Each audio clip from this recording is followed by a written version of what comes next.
So we come back to this idea, the confirmed existence of extraterrestrial life. Well, what does that mean in this case? It means we have 6 at least categories of physical evidence. We have thousands of pages of informational evidence. We are going to touch on some of that today, but in a different way than we've ever done before. So the contact with this man on Earth, for those who want to just think through the logic like Joe Tisk, my friend from overseas, did, leads us to conclude that based on the evidence, there's a preponderance of evidence that's authentic. That is disturbing to certain people and organizations, and you may not know, but one of the people who's on my research team is the former Director of Operations Vice President at Orbital Flight Systems in Tucson area, Arizona. And he has a friend who's still working at Orbital, a former federal, well, he's done a lot of work in aerospace and military and weapons development and stuff. And basically, one of the MUFON field directors approached him to recruit him to join MUFON, because here's a guy very credible, he's already got all sorts of clearances. But what bothered this fellow was, and this is the quote from Ken, most of MUFON's public information was intentionally bogus or redacted. The US State Department and the CIA basically control this activity. So the good folks, and I mean that sincerely, who do pursue trying to find out what the UFOs are that they're seeing and all, are basically doing free research for the secret military programs whose craft account for 98% of any actual craft that are seen in the skies, especially in America.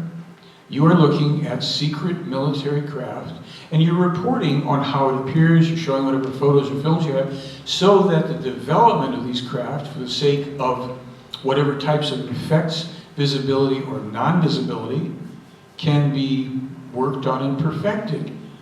That's what's happening. Now, Billy Meier was specifically warned about MUFON's existence. He was told in 1953, it's about 16 years before it was actually founded, and that there would be an organization founded in the United States that would be his greatest adversary, that would work against him the most strenuously. Some of you may know Jan Hartson, who I think is a very nice fellow. I know him, director of MUFON. And he admitted to me that he knows the Meier case is real. But they are not going to focus on it or investigate it or anything else. So let's stop and consider the singular historical significance. The next time you hear anything about UFOs, aliens and extraterrestrials and abductions in the Air Force and the Pentagon and all the rest of it, think about it. The most important question to ask is, what is the reason for the Billy Meier UFO contacts? And let's acknowledge this.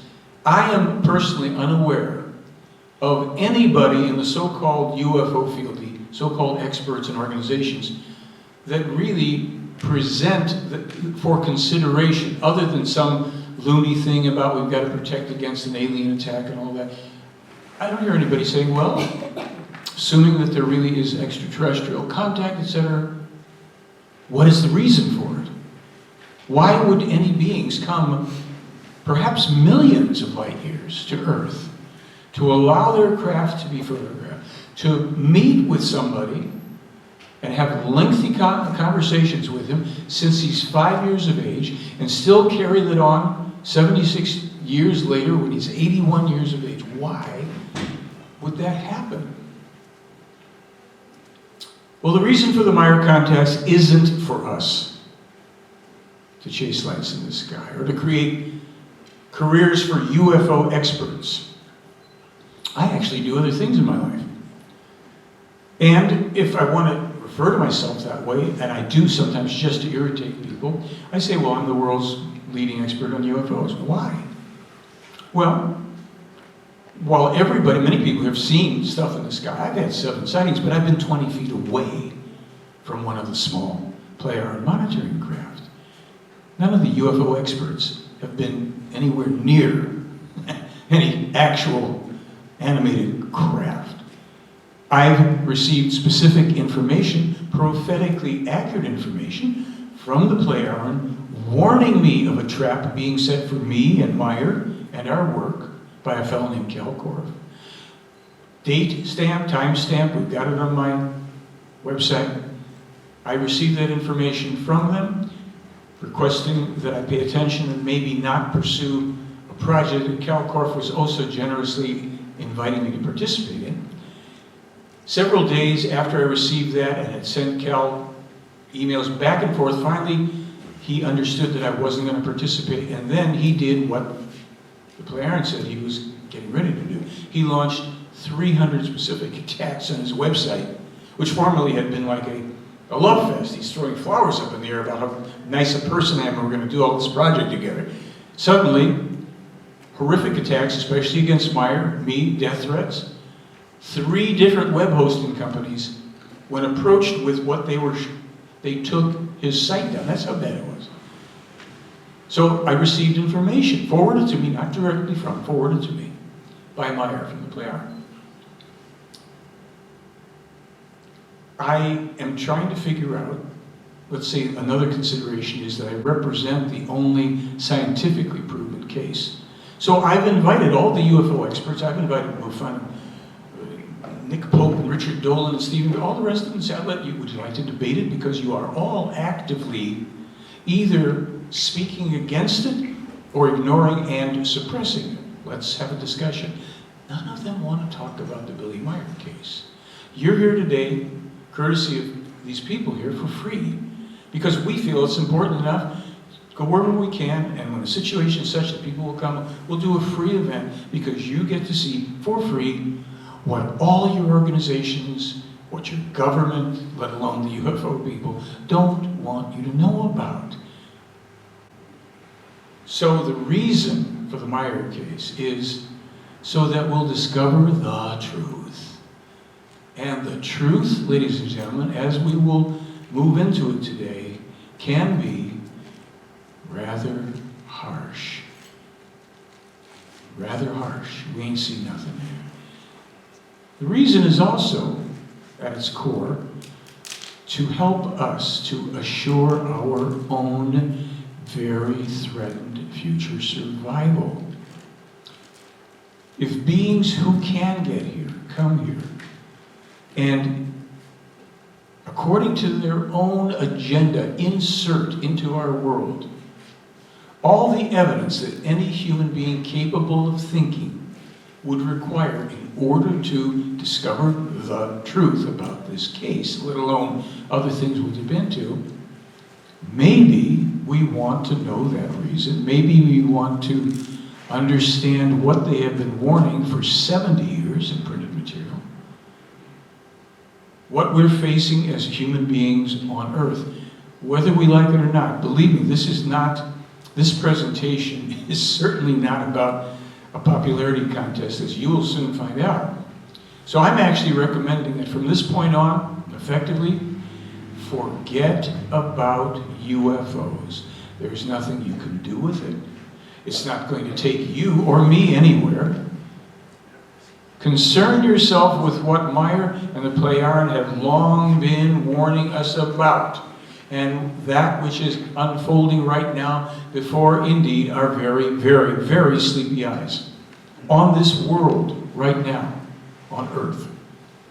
And how that will relate to the title of this presentation, The Spiritual Teaching and the Spiritual Teaching People.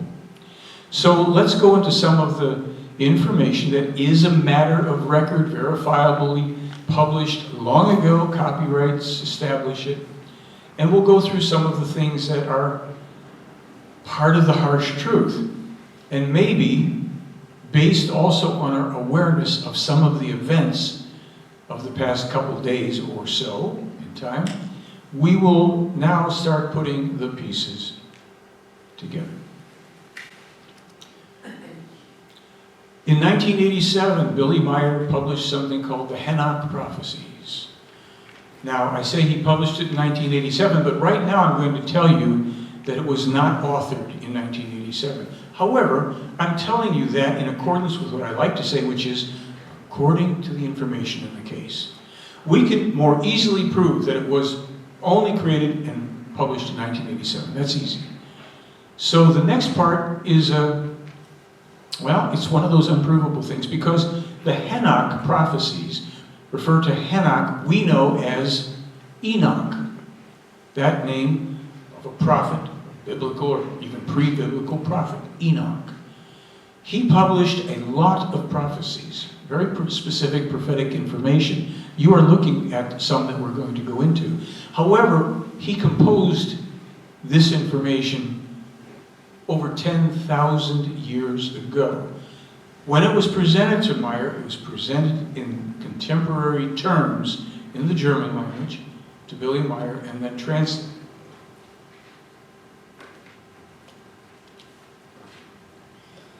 I've bolded certain parts of these passages. Truly with this stuff, I could have bolded everything, and then we would, we wouldn't be just focused on a couple of things. One of the things is, if we go just to the second paragraph, in all America will play the most decisive role when in the guise to strive for peace and to fight against terrorism, it invades many countries of the earth, bombs and destroys everything, and brings thousandfold deaths to the populations. Well, if you do know the history of our interactions, aggressions, etc., around the world since 1947 alone, you'll know that our country, the U.S., has, well, let's see, it's over 200 unprovoked acts of aggression on its checklist against people, by definition, unprovoked, who never did anything to us. However, they had things we want. So we either overthrew their democratically elected governments, we assassinated people, we installed governments, we put our military in countries, we established corporations there, we started to mine and export. Everything has two sides to it. We can live in a great country, but those people who may be operating in the shadows, who have agendas other than those that are commonly accepted as our values, to be a good people and a country that welcomes people, all those things. It doesn't matter what country you're in. Every country has the good, the bad, and the ugly. We live here, and there are consequences for everything. So when they say that the military politics of the USA will likewise know no limits, we're focused on building and operating a worldwide police force, and then below that, but that will not be enough, and in the guise of a so-called peaceful globalization. This is written at the latest in 1987, before anybody's talking about globalization. They already knew this long ago. How'd they know it? A couple ways. One, the prophets who worked with the Pleiaren, which include Enoch, Elijah, Isaiah, Jeremiah, a man named Emmanuel, that was the real name of a man whose name we changed later through religion to Jesus Christ, for whom you can never find any history. It's only in the New Testament. And maybe one or two other religious texts. Muhammad.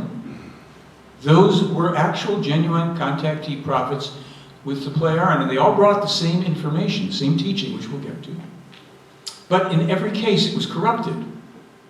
The prophets themselves were either, nailed up or attacked, or their lives were falsified. We're told that Muhammad was marrying 9-year-old girls when, at least according to the Pleiaren information, no. He was a champion of women's rights. How come that got left out? Well, what about all the attacks from, radical Islam? They're not Muslims. They're radical Islamists. There is a difference. We won't be encouraged to learn about the differences between things, because the agenda here is to just roll over everybody.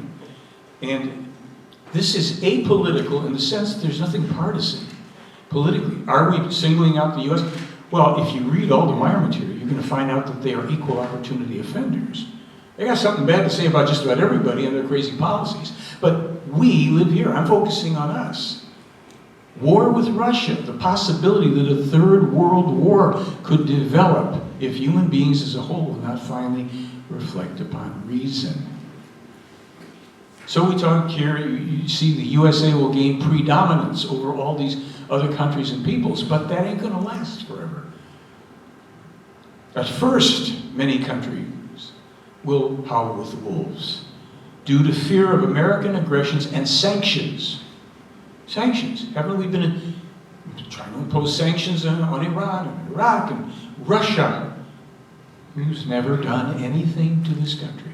Now, did we have to agree with communism? Of course not. If there were people here trying to infiltrate, you deal with it. But Russia didn't bomb us. They haven't invaded us. They didn't launch a bunch of missiles into our country as retaliation for something. What were we retaliating in Syria for? Nobody sent anything our way, but we're retaliating because we're being conditioned all the time to accept aggression. But we're not being told about the other side of that. The other side of that, there's something called the law of cause and effect. It's immutable, it's a dumb law. It doesn't care. It goes, what goes out comes back. Every action has an equal and opposite reaction, blah, blah, blah.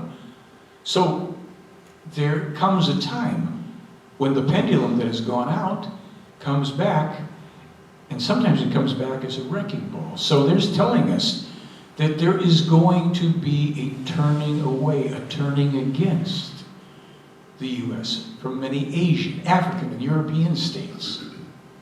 A turning away from the USA. Now, if all of this irrationality continues, if we find another reason to up the ante and more provocation, a third world war will be inevitable. Remember, we started off here, the spiritual teaching people in a UFO case. You're not going to hear this unpleasant stuff in the UFO community for the most part, unless they start copying the Meier material.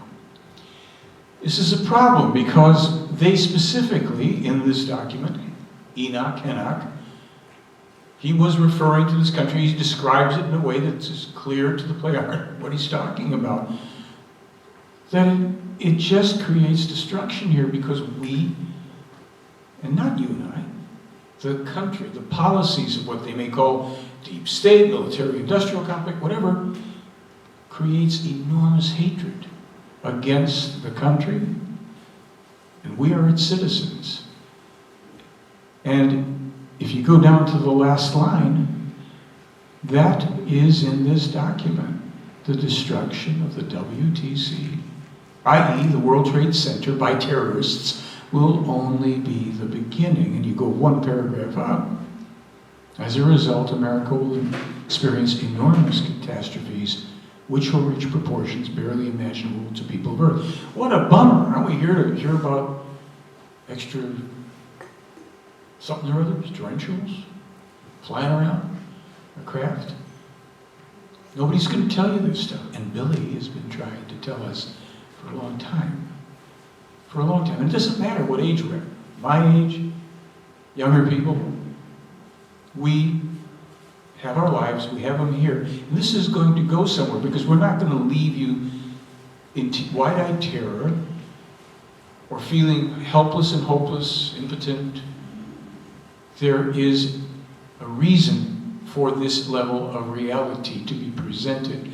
Now here you see this quote about even when the North American continent will be stricken by the most terrible catastrophe, they're going to continue with the warring stuff. That is the Yellowstone caldera. And all of you probably know, in the news within the last couple of weeks, more and more activity has started to occur at Yellowstone. Does it mean it's going to blow next week? Nobody really knows. They may know, but they're not telling us when. But Meier was told 70 years ago about at that time, coming quakes and eruptions in central Italy. They named them Mount Etna, Stromboli, Mount Marsili, Vesuvius, the Campi Flegrei, huge caldera in central Italy, the Eiffel caldera, Eiffel Fields in northern Germany, and Yellowstone. These are three major areas where there's going to be mammoth, pun intended, eruption and disruption and shakes and quakes. So why hear about this? Because it means that if we start paying attention, we start seeing things appearing in the news. We have over 200 now confirmed and verified specific examples of Meier's prophetically accurate information. Ironclad. Forget the UFOs are real, great. We have 200 plus examples with more every week because things are moving along. There are submarine volcanoes that ring the planet. Meier's told 70 years ago by his first teacher, these will start to erupt in the third millennium. Parts of continents will go into the sea. A lot of change is coming. And of course, in this right here, we're also told about computerized weapons becoming independent, cannot be controlled any longer by human beings. Are we not already hearing about robotics and AI and people like Elon Musk and the late Stephen Hawking and other people talking about the danger of autonomous robotic artificial intelligence and the weapons? People, this was published for the second time 31 years ago by a one-armed guy living up in the mountains in Switzerland. Not Stephen Hawking and Elon Musk. We have got to leave behind the phantasmagoria that Meier described in 1958 that we are bombarded with on the internet, movies, television, everywhere. Make-believe, make-believe, make-believe. Oh, terrible things happen, make-believe. That's why when people are confronted with this, very often they glaze over. Who wants to hear this, let alone think that it could be true that America and Russia will clash with violent force, and even Canada will be dragged into it when the Russian attacks enter into, the attack force goes into Alaska and Canada. In this document, they tell you where Russia's going to move their troops. 15 years or more, 20 years or more, the Russians moved their troops to that specific location. Computer-controlled weapons, enormous natural catastrophes, rolling walls of fire, which just also, we had already some of that up here in Northern California. Rolling walls of fire. Violent hurricanes, more to come. And then they speak about the great cities being destroyed. And they said in 1975, and again in 2012, Meier was told, the superpower USA could come to an end after 2020 if nothing in this country changes for the better. Now there's something about this that's interesting. Superpower USA is United States of America. But 1975, they tell them again in 2012, in 1981 and 1987, Meier is told and tells us that there are civil wars coming to America. When I read the first warning from 81, I read it in about 86 or 87, I laughed. What are you talking about? Who's this guy in Switzerland with civil wars coming to America? We are in the beginning now of that phase. There's no doubt about it. You will see more of those things. What leads to civil wars, among other things, are political machinations. The ongoing polarization of people, racial, cultural, religious, you name it, political. So people are encouraged to oppose each other more and more strenuously, stridently, and inflexibly. There's no talk of reason. That's what politics does. It doesn't matter what part of politics you're in. Politics, I remember when I was young, people said, politics is the art of the possible. I've learned that politics is the art of advantage. Politics, diplomacy, it's all lying to manipulate somebody for something that you want and just how far you're going to go to get what you want. Politics is manipulation. And you just see it all the time. I'll build that, I'll go along with you building that bridge there if you put this pork processing plant over here in that. You've compromised. Is this worth doing on its own or not? Let's have unanimity. Either everybody's for it or they're not. A real democracy. How about that project? Should that plant be there? Let's consider it on its own merits. Well, my candidate, my party, we're done. Once that happens anywhere, you're done. You will end up in more and more and more and more conflict, always. That's where we're at right now. Religious delusion. Are there good things about religions? Of course. Are there things about religions that go to extreme and that are corrupting of logic and thinking? Yes, there are. So where do you find yourself with so many people with so many different beliefs and all? And I like to tell this story because it's a true ongoing story for me in my life. Where I live, I've got a friend, he's 55 or so. Young guy, he's up there where we live, and he's got some nice property. We sit on his porch in the warm weather, we watch the grass grow, and we hear the frogs, they're still going, and the crickets and all that. And he's a lifelong Mormon. Completely different place that he come from than that I do. And every now and then, without, like clockwork, every 15 minutes, 20 minutes, how come you and I get along so well? We come from such different, and he knows I'm not religious. You can't say religion. I say, okay, cosmologies, right? Yeah, cosmology. I said, here's the reason. I'm going to illustrate it for you. This is your cosmology, and this is my cosmology. They seem to be different. However, when you bring them together in the center, there's an overlap. There's a little window in there where our common values overlap. They're the same. Love, peace, freedom, harmony, service to the community, family, compassion, generosity, understanding, wisdom, reasonable, right?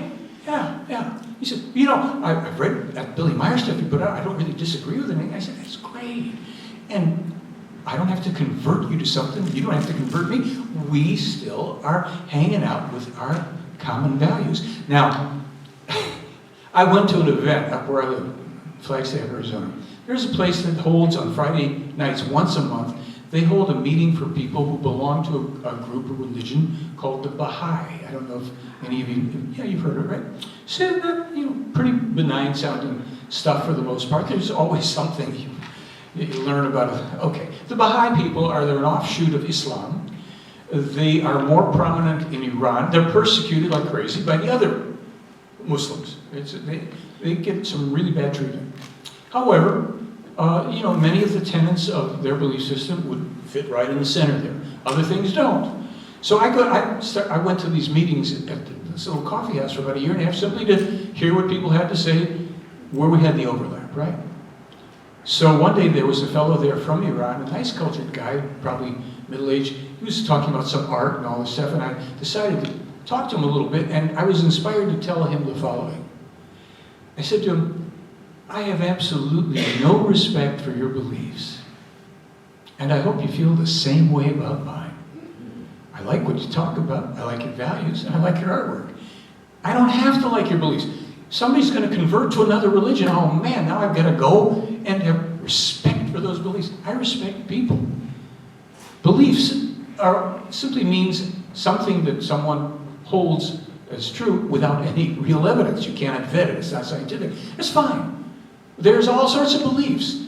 But I want to know who you are, because there may be people that even, quote unquote, believe or think the Meier case is great, but maybe they don't live the values, and I'd have less in contact with them in practice than I would with people of a religion that I wouldn't want to belong to, but who happen to live the good parts of it all. So what leads to civil war is this extremism, is the polarization. The wackos on the left and the wackos on the right, because they've polarized themselves. I'm left, I'm right.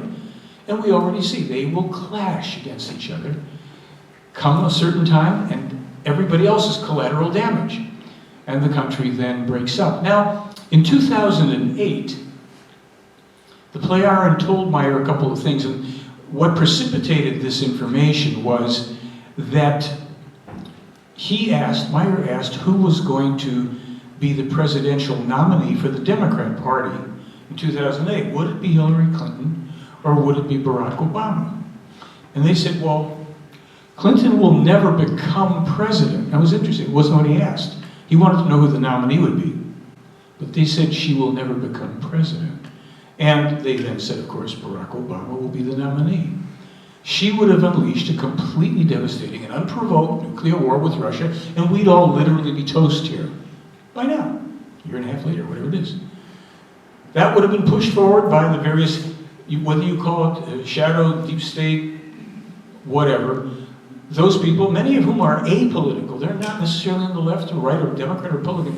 They are power-oriented people who simply pursue that however it's necessary. This is not really, shouldn't be coming to anybody as a surprise. Meier had been asked about Barack Obama, and basically he said, well, you know, his assessment was that certainly before the end of Obama's terms, that he was the best man, the best human being ever to occupy the office. And then when it came to the end of his term, he said, unfortunately, like virtually everybody before him, he was turned in the direction of the real behind-the-scenes power of the United States. The president is not the power. So he fronts for the political and the deep state shadow government. And he will do what he is told. So the drone strikes and all this stuff that happened towards the end of Obama's term, Obama had become a different person. And it's not mystical that, you know, you bring in your new president and you sit him down, you put on an old projector and you say, this is called the Zapruder film. See the guy in that open limousine? His name was Jack Kennedy. There he is, see him with Jacqueline. Now watch what happens here. Isn't that terrible? Poor guy, just blown away. So, Mr. President, do we have your cooperation? And that's it. And you notice that when these presidents come in with families, they're all the more vulnerable to manipulation, because all somebody has to do is point to a kid and say, nice family you have, okay, what do you want? I know it sounds cynical, but here's what the Play Iron had to say 5 months before the election about Trump. First of all, they told Meier at the time, they said the next president in America it's going to be a surprise, because it's going to be this man named Trump. And Billy said, oh, you know, I should probably, they said, no, you don't write about that. You don't mention it because he'll be killed if you do. He'll be killed before he gets in office.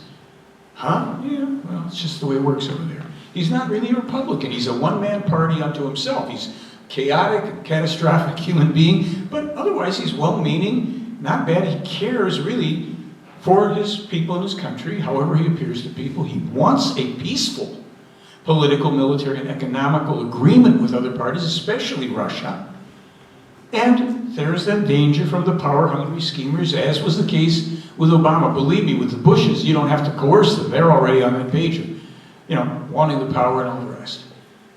But they also told him, in June of 2016, there will be false post-election machinations from opponents who will try to force him from office by trumping up, no pun intended, concocted claims of conspiring with the Russians or whatever that have no foundation in truth. Any fair-minded person, you don't have, look, who likes Trump's environmental policies? Who likes his healthcare policy? The guy's got some really, really bad ideas, as they also said right here. Wrong regarding climate change and healthcare, but could change. He'll change other positions. Okay, so vote him out. But no, the will of the people, the majority, however it worked, who elected this guy, we don't have to like him. He was elected. Okay, start your campaign to unseat him. No, we're going to appoint a special counsel who will do any and everything possible to get this guy removed.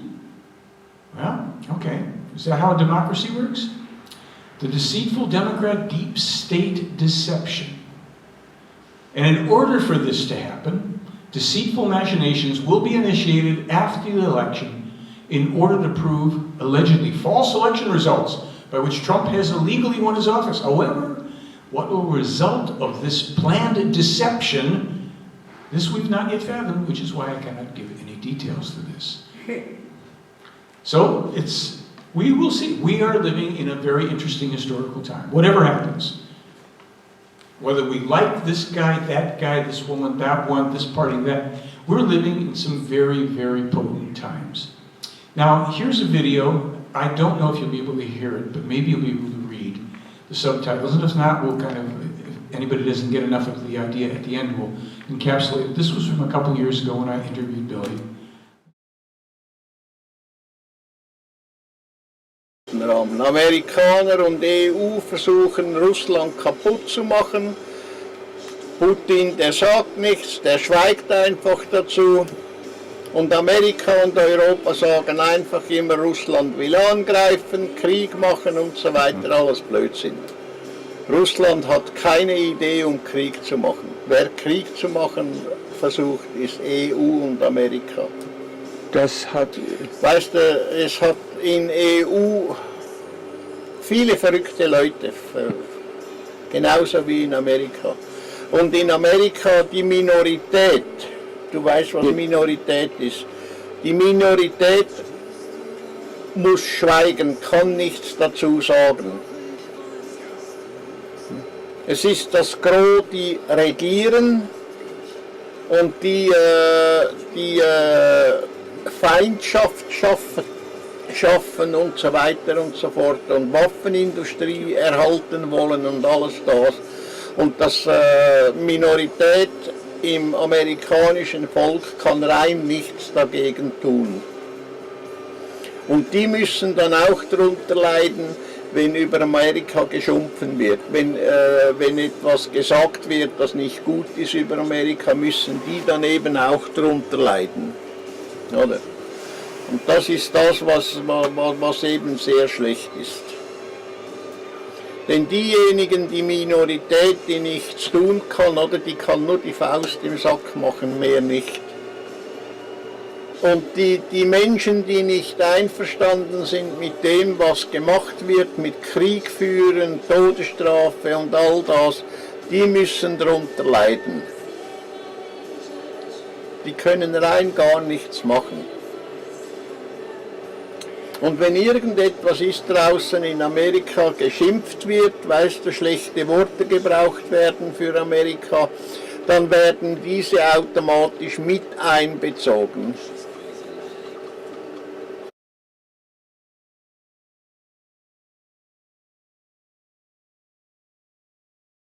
Weißt du, und ich denke, meine Meinung, wenn Clinton hinkommt, Hillary Clinton, dann ist der Teufel los, genauso wie bei Bush und so weiter. Und sie ist ja Befürworterin für Todesstrafe, Death Penalty. Ja. Dann kommt es auch schlimm in Amerika, genau wie bei Bush. Und ich denke, wenn Trump hinkommt, ist genauso blöd. Ich glaube, das sind zwei, die überhaupt nichts taugen für Präsidentschaft.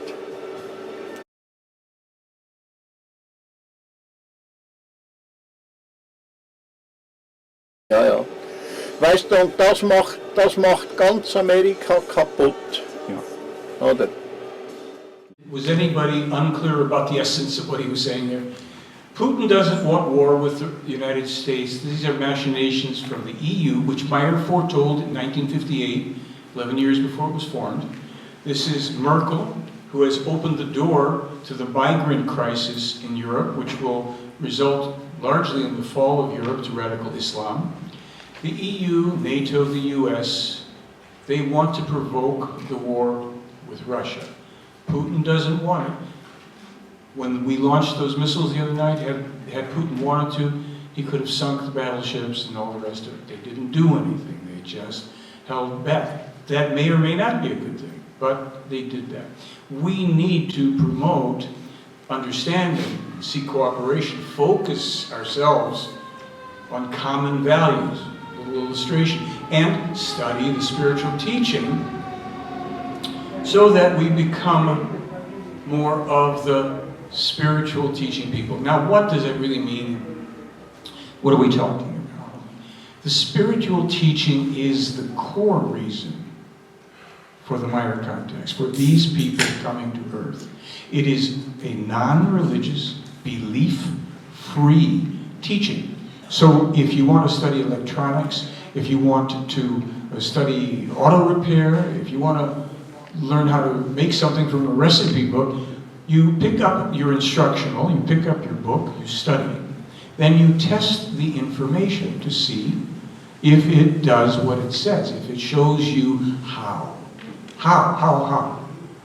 to become more peaceful, more more prosperous in every real sense, not just materialistically, happier, more balanced in all those ways. So what Meier's mission has been, apart from all this information, the scientific information, the prophecies and all that, the prophecies were intended to warn us of what happens should we ignore the prophecies, and should we not turn our attention to the right way to live, even as a book called The Way to Live, the might of the thoughts. So when we come to the spiritual teaching, what does that mean? If it's not religious, what's it about? Well, let's take just a couple of the basic principles in the spiritual teaching. The first one is that we, each and every one of us, are 100% responsible for our own lives. It doesn't mean that we're not interdependent with people. It doesn't mean that some action by somebody else who's careless doesn't affect us. It means that for the greater part of everything in our lives, we are self-responsible, which is a very liberating thought. If there's nobody hovering above us, waiting to dip us in hot lead when we die, or send us to a purgatory or an imaginary devil or whatever, if we don't have that fear looming, and we realize that the heaven and earth are that which we create in the here and now, in our lives, so that the worst case is you do the best you can, live this life right.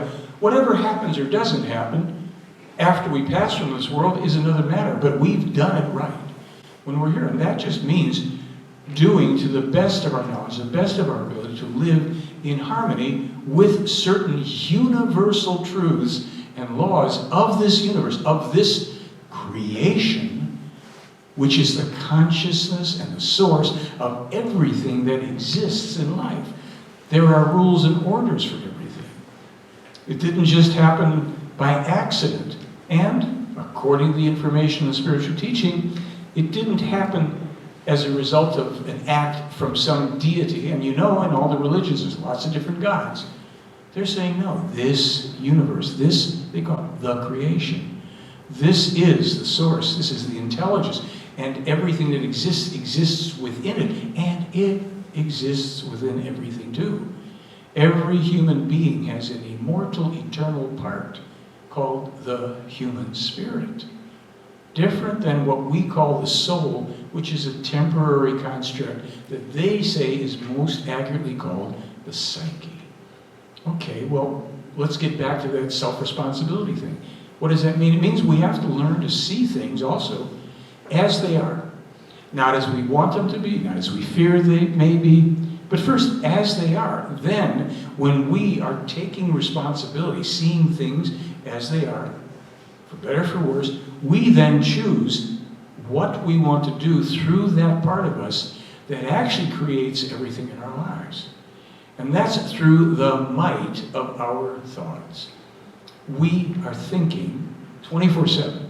Awake or asleep, there are thoughts going through the mind. The thing is, very often, we're not even aware that we are thinking. It's so habitual, that little voice in our head that's us, we don't even notice that we're actually doing that. And here's the kicker. Every thought gives rise to a feeling of varying intensity, specificity, nature. Every feeling that's been birthed by a thought gives rise yet to another little thought that leads us to decide if and how we will act or not act.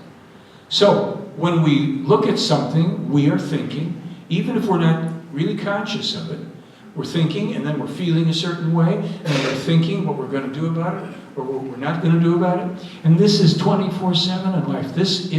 If you look around in this room, everything but the people in it, I don't think the plants are real, so everything but the people in this room, inanimate stuff, is all thought made manifest. Human beings thought about and thought up and created all of this. The chair you're sitting on, the clothing that you're wearing, shoes on your feet, this, that, and everything. This is what human beings do. We think.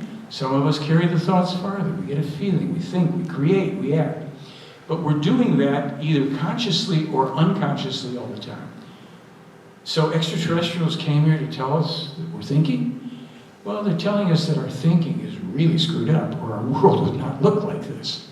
If we were thinking clearly and straightly, if we were aware that we're thinking and of what we're thinking, and learning to control and observe our thoughts so that we can control them, our lives would be very different. As a matter of fact, it's even true now that our lives are different than they would have been or were before in many ways. Many people can say, you know, I remember years ago it was pretty rough, this, that, and the other thing. Well, how did you get here? Well, I thought about it. We are doing it. What this spiritual teaching is, and what it does is it clearly, without frills, without threats or intimidation, without pompous language, it teaches sentence by sentence how we work and how we test out how we work by studying, thinking about it, testing it out. If you go, well, wait a minute, I've been reading that, it doesn't work for me, that's fine, because this is not mandatory. You're not going to be punished by anybody for not studying the spiritual teaching. Ton of this material is available for free online, and then Meier has written over 55 books, all pertaining to the spiritual teaching, how human beings work. There's almost anything you can think about is somehow covered in this material, because it's a gift to humankind, facilitated by more advanced brothers and sisters, if you will, from the stars, who've gone through what we've gone through on their journey and their evolution. They had to learn, as we do, how to survive themselves and their own insanity. Their forefathers, they've had space travel for more than hundreds of thousands of years in their genealogy. Some of their ancestors were like Star Wars on steroids. They knew all sorts of stuff. They had high tech. Many of them were very spiritually developed, but they used it the wrong way. There's no perfect space brothers out there. There are only other beings evolving on their worlds, some of whom have developed the ability to leave their worlds and plunge out to seek out other life in the universe. Some are better, some are not. Some are more advanced and developed than we, some are not. These people, at least so far after 76 years, they haven't attacked us. They haven't harmed us. They haven't given us bad information. There have been no lies that we can find. They've given us something that we look at and we say, well, if that physical evidence is real and we can determine it from all the analyses, we can now do our own analyses using computer stuff. If the prophecies are accurate and we can check that out for ourselves by doing online searches, then there's a reason for it. They're saying is, well, here it is. If you think that there's enough credibility to all the warnings, all the information we've given you, we and Meier, as a source for this for you people of Earth, basically freely given, would you take our advice and at least look at what we've brought you? The spiritual teaching. Don't get hung up if you don't like the word spiritual. The teaching, the information, and play with it at any time in your life that you find it. You're neither too old, and in most cases, not too young either. Young children aren't going to find or understand it. When they're curious enough, they may ask about it. It's not to be forced on them. You don't drag them, as some religions will have you do, drag children to church at an early age and pound into beliefs. There's nothing to believe here. Cause and effect, an immutable law of the universe, and they discuss it in great depth and detail and show us how it works and how to deal. There's another element, there's so many. One of the elements that I love is the element of striving. Having something you move towards, that you're going to strive. It doesn't have to be the biggest thing in the world. It could be to add something to a collection that you've got, to write some poems, to whatever it is. But human beings need to strive towards something. Or they stagnate, they become unhappy with themselves, they don't know why, they become depressed or anxious. Because they're not inspired, they're not fired up from within by themselves to strive for things. A lot of it, when people would say, well, wait a minute, most of the things you're saying is kind of like common sense. It's pretty uncommon, though, isn't it, common sense? Some of it is, physics is common sense, too. Cause and effect is common sense. When we know that, when we've seen that in operation, you know, bounce the ball, throw it out, bounces, comes back. Then when they say, well, that's how things work, Because it's thought, goes out, and it brings back, and things come up from inside you, things approach you from the outside, you make choices, you experiment, you make mistakes. You have to make mistakes. How are we going to learn? We're not perfect. We're going to go, I'm doing this and it always works here, and I did that and that works, it's all perfect. We wouldn't learn, we wouldn't grow, we wouldn't be troubled, we wouldn't be tossed around like a raw gem in a tumbler to be polished. We have to have the friction, we have to have the opposition, we have to have the stimulation from other people and events, pleasant and unpleasant. History is full of these things. So at this time in our history, here we've looked at just a little of some of the unpleasant things that now are not quite so unimaginable, they're not so vague, they're not so, well, they're kind of on our doorstep. But that doesn't mean we have to be panicked and taken by surprise by everything, because when we do know, okay, we can now see the next time you open up your browser for the news or a newspaper or a magazine and you hear the next thing and the why didn't somebody warn us, you already know, well, that's probably because of this. And that will lead to this, and now you start to see the future for yourself. It doesn't take extraterrestrials or prophets any longer when we start to understand how things really work. Not how the bombardment of materialism constantly coming through our media, not the bombardment of outright fear and destruction that we get everywhere, and the bombardment of entertainment and celebrities and all the distractions, but how things work. So you think of yourself, well, I'm just an ordinary person, I'm nobody special in the world, that's fine. How can I change it? Well, let's be honest here, folks. There's a lot in motion that we are not going to be able to change any longer. When I started to do a lot of this representation, this material, I've been at this for almost 40 years, I said my mission is to help prove the prophecies wrong. Huh? How do you prove them wrong? By enough people recognizing, paying attention, testing thinking, and saying, no, I don't want that to happen. So we're kind of in a place where what you don't know, what I haven't said is, this material, the reason you haven't heard most of it, or the in-depth stuff, and much that I haven't covered, is because there is, and has been for over 50 years, a concerted, very well organized, behind-the-scenes effort to keep the people of the world from knowing this.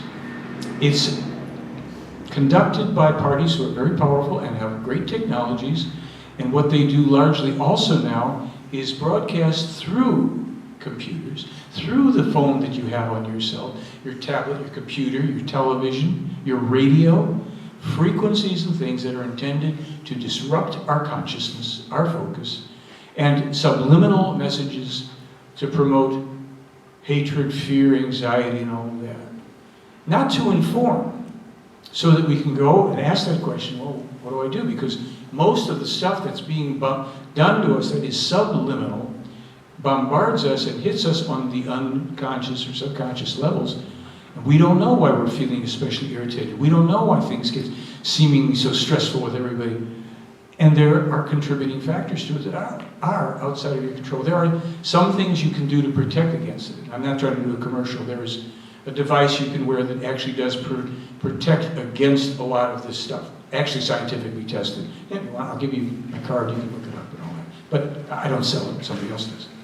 But that's only one part. You still have to take responsibility for the thinking and how you feel about things and what you're going to do. Are you going to go, oh, well, okay, that was some presentation, and I prefer not to. Yep, we'll probably show that in a minute. I'll put show.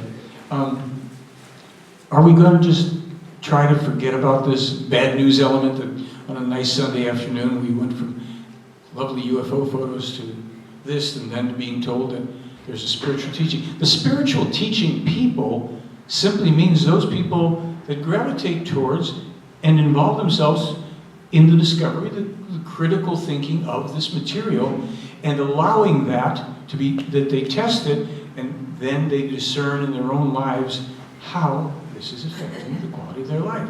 And what you will find, what you've already found in many ways, you know this is true. When you have a common area of interest with other people, people start to find each other. And you don't have to, it's not like everybody has to find Billy Meier and his material for like-minded good people to come together who are concerned about the environment. Climate change, anybody know about that? Who do you think the first person was to specifically warn about it? Billy Meier in 1951. Unnatural, man-made climate change, global warming, the dangerous destruction from the extraction of petroleum, natural gas, and mining of ores. How this imbalances the plates and our planet. Meier. And he was told this stuff when he was a kid. He's 14, he gets help from a school teacher, and they send letters all over the world. Nobody pays attention. Who warned about the 2 U.S. wars with Iraq? The second war would be led by a president who would be the son of a former president in 1958. Billy Meier specifically foretold AIDS by name, plastic credit cards, portable cell phones, the fall of the Berlin Wall, the rise of irrepressible worldwide Islamist terrorism. 1958, Billy Meier. 1981, warning about the attacks in France. There's a professor, a skeptical professor up at NAU where I live. Met him one day, told him I had some interesting information. He said, well, you know, I'm a tough nut to crack, but I'll take a look. After 4 months, he invited me to make the first of the 2 presentations at the university there.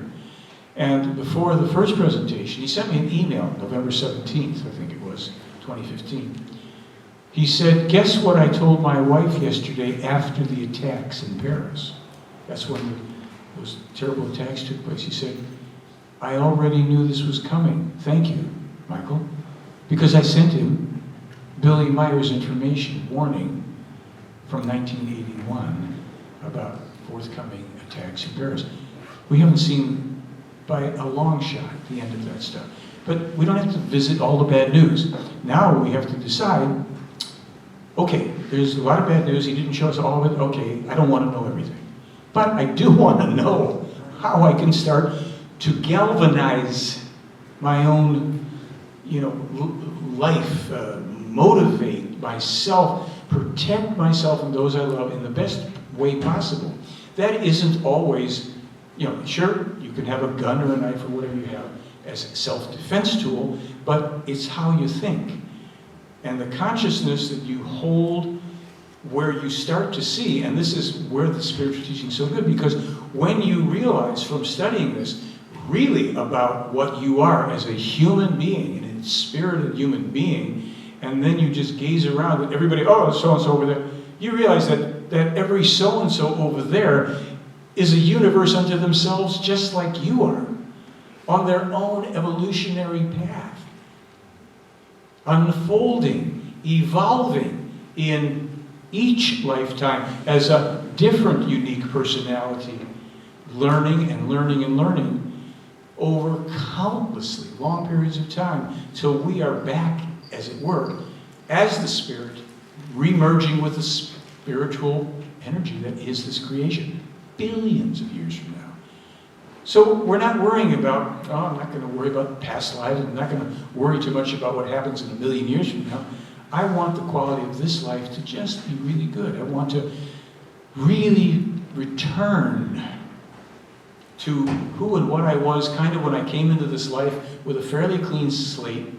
And I've had a lot of stuff that's come my way and imprinted itself on me as a human being on earth during these ever-troubling times.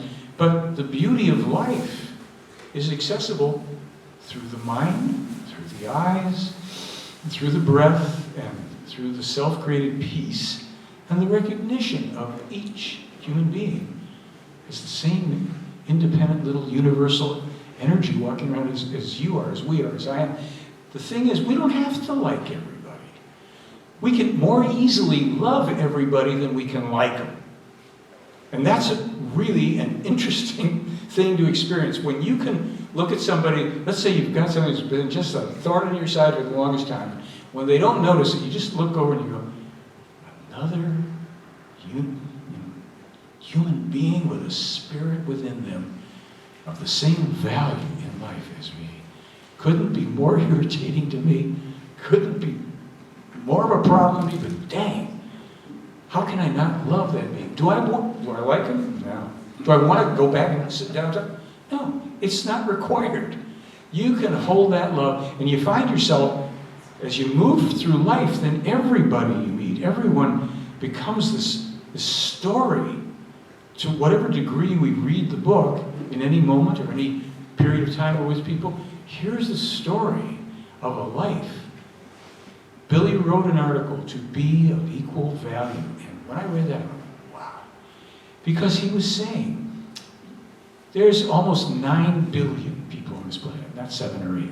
We're overpopulated, another story. It's really the cause of all our problems, but it's a hot button for people to think about it. It's not right now what I'm going to talk about. But he spoke about, to be of equal value, you have to recognize that each human being is inspirited. Now, does that mean that everybody has the same abilities, the same status, the same account? No. But intrinsically, it doesn't matter in the material life whether you have been cleaning floors for 45 years as an occupation, that's been it for you. In some way, you know more than the scientist who has the answers to certain things of greater magnitude, who knows more than somebody else who's above him, and less in another area. We don't need to compare ourselves. We are of equal value. So if we are of equal value, and we know that, we seek to find the way to harmonize. When Billy says the cornerstones, peace, love, freedom, and harmony. So when you have a note, and if you hear it, oh, it's a dissonant note, well, how do you create a harmonic to it? How do you find the other note that vibrates in harmony with it? And the two of you create that overlap. That's an adventure unto itself. That can happen at a table, sitting around for coffee with people, and you're talking. And you're not having to preach to people. You're not trying to change people. In that state of understand, when we can actually start to understand other people, Billy says, to understand another person is to love them. Because you've backed away from impulsive judgment, criticism, all the first impressions, right? Or the carried impressions from previous experiences with people. Have you ever run into somebody you hadn't seen in a long time, they had been kind of an enemy or opponent, thorn in your side, but for some reason, you're glad to see each other. And you didn't bring that stuff. You might remember that you used to be butting heads, but you both have been through enough of life that there's something about, you get it, even on a wordless level, another human being. Wow, I remember when we were just banging our heads together, pushing each other over every opportunity. And now I'm just grateful to see you. Nice to see you too. It does something to us in a moment that's so transformative, where we're not always ready to, for conflict. And it isn't even completely our fault that we're so ready for conflict, because, as we will learn in the Meier case, more than 22 million years ago, according to this information, our very distant forefathers in another star system genetically modified a race of human beings to become very willing and able warriors to protect them. And what they did with these people was to reduce their lifespans by a factor of 10 to 15, down from 1,000 to 1,500 years, which was the natural birthright, down to 100 years or less, and they increased the propensity for violence and aggression. Every human being on Earth, since those people were brought here a long time ago, has inherited those two genetic manipulations. Why are we so quick to anger? Why do we feel like, I'm feeling old and I'm only whatever?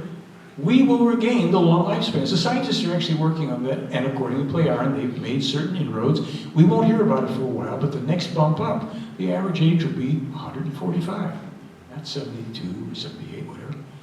There's lots of good stuff coming, and in about 800 years, according to this information, after we've gone through all the stuff that we go through, how much ever it's going to be, human beings will have fully come to embrace the spiritual teaching, the essence of love, peace, freedom, and harmony, getting along with each other. And the power at that time will be in the hands of the women, the true mothers of the new millennium. That's in here, that it will be the women in the future who, because they are much more naturally predisposed to reason, to love, peace, harmony, and freedom, they bear the children, the nurturers. But it isn't just that. That happens to be a a royal position in and of itself, but they will be able to turn the tide of the insanity of the machismo that we keep on passing down. There's nothing wrong with being a strong male and be a warrior if you need to, but we are on hair trigger and we're encouraged to that. You watch the movies and the TV shows and all this stuff these days, it's created by, featuring psychopaths. I can barely think of a show, maybe if not psychopaths, then you've got, the men are always idiots in situational comedies, or it's psychopathic. I don't care what show it is. I just watch Netflix and stuff, I go from show to show, I go, this is all psychopaths. Nothing but bloodshed and murder and mayhem. Very little thinking involved in solving any problems. Everybody pulls out a gun or a knife, blood is flying everywhere now, it's all gratuitous. The women will be the main force to reverse that trend, and it's going to take time. It's really going to take some time, but we will then regain our senses and have developed the technologies to repair the damage on Earth, to the seas, to the air, to the water, everything. All the lands, the fruits, the trees, animals, the creatures that we are wiping out, species just willy-nilly every day, disappearance of species. This all comes back to the might of the thoughts, the spiritual teaching, the focus on true eternal values, love, peace, freedom, harmony, understanding, reasonableness, knowledge, wisdom, compassion. These are words that exist for a reason, folks. They are not the things that our societies any longer emphasize and bring to the forefront for us. It isn't the education our children are getting anywhere, except maybe in some of the better private schools, I don't know. But this is the education for humankind, brought to us by man on earth, who received a lot of it from these good folks who learned it themselves and have, for 52,000 years, they say, they've maintained peace in their worlds. They gave up their other way of behaving and have decided to embrace truth. 52,000 years ago. And that's how they live.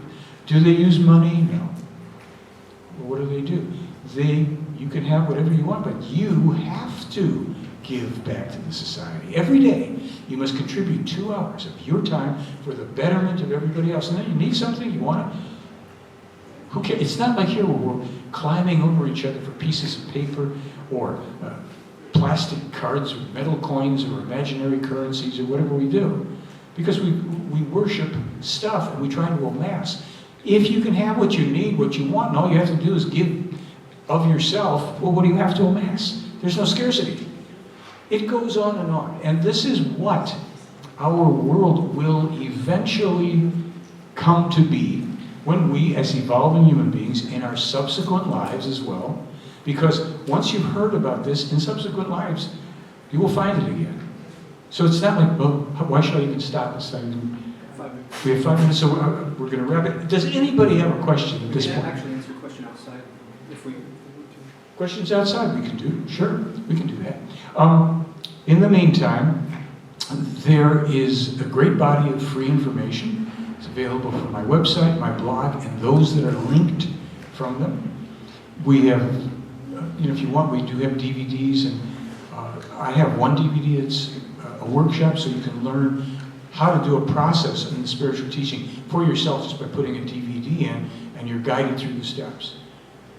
We have that. We have films on the UFO focus part of this. All this stuff, if you want. And yes. Yeah.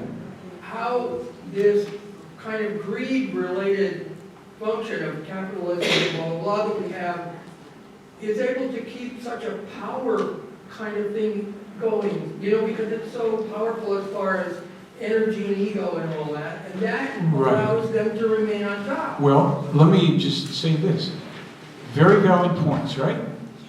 What we want to do, because this is one of the many valid points we can be concerned about in our world, the power of capitalism and control and all the rest.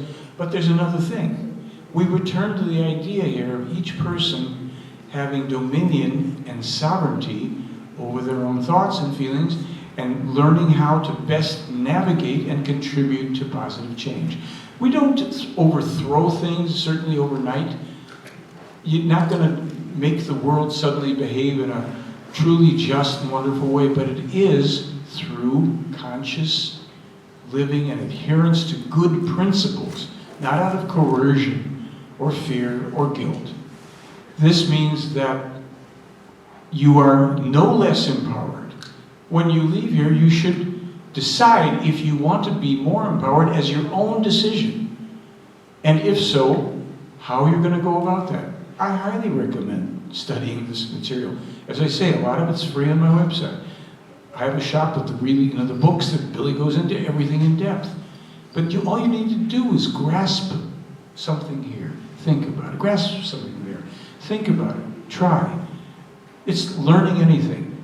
These big issues, all the stuff we showed there, the way things are going to roll because the mass of humanity didn't get this in time. Not through the fault of the player, not through the fault of Meier, because those people who hunger for control and power made sure they did everything they could, and this was written about recently. It's in the German website, they talked about it. This is how it's suppressed. But it won't stop the snowball that has started to go down the hill that will gather momentum and become larger and larger and larger. This takes time.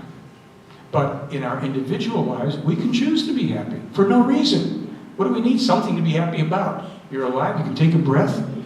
I like that. Let's start there. Why not? Start wherever you are and look for the reasons to be happy. Look for the reason that what nature teaches us. They are very simple about it. You want to understand the creation? Seek to see it in everything. Look at nature, the way nature operates. Nature doesn't operate through excess, through senses of lack. It has order, it has seasons, it has cycles. It has ups and downs and it flows, but the tree that is barren in the winter comes back alive in the springtime. So let that be us too, okay? Thank you. If there's any questions, we can take it out there.